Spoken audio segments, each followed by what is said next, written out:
and it will feel quite humid.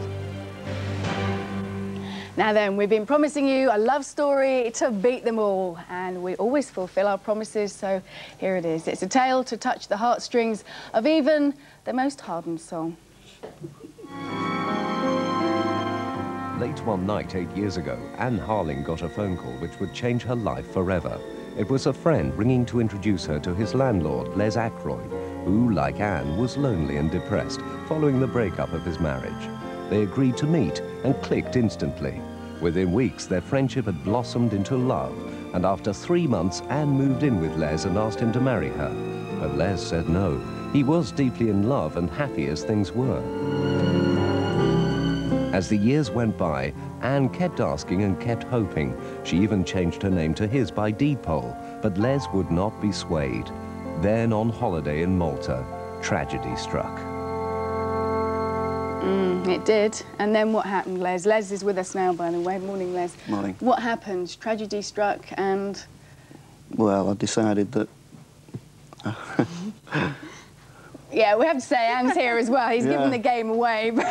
But, Anne was ill on holiday, wasn't she? Yeah. Can you tell us what happened? You'd refused, you hard-hearted man, to marry this poor lady for ages. It makes me out to be a terrible person. It's not true. We know it's not true. No. Just tell us what happened. Well, while we're on holiday in Malta, unfortunately, Anne was taken ill. And we found out it was a brain hemorrhage.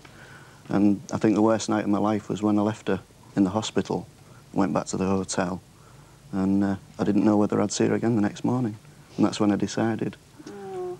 But did you let Anne know? No. And you pick up from here. What happened next? Because obviously you recovered, thank goodness, otherwise you wouldn't be here today. But what happened then? Was my best friend's wedding, and Les had made the arrangements for us to be married, but I didn't know anything about it. He just gave me an invitation halfway through the friend's wedding to my own wedding, which was half an hour later. Because we have to say, as you say, it was your best friend's wedding. You were the maid of honour or matron of honour or whatever. You were best man. You had absolutely no idea that later on you were going to be at your own wedding. No idea at all. Amazing, and there you are now. So, I mean, and you had the dress and everything, and how did, as we can see there, you're looking so happy, bless you. Oh, that's lovely. But Les, you're a very clever man, because you arranged this whole thing, the dress and everything. How on earth did you do that? Well, not really. It was my friend.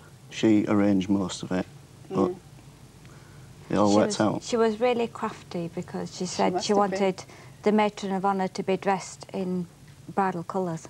So. Oh, really? So you actually had the dress on at her wedding? Yeah. Oh, it's amazing. Are you glad that Les did it that way? Would you rather have known? Would you rather he'd have said, will you marry me and we'll get married in 2 weeks' time? No, I wouldn't change it for the world. It was so romantic. It was lovely.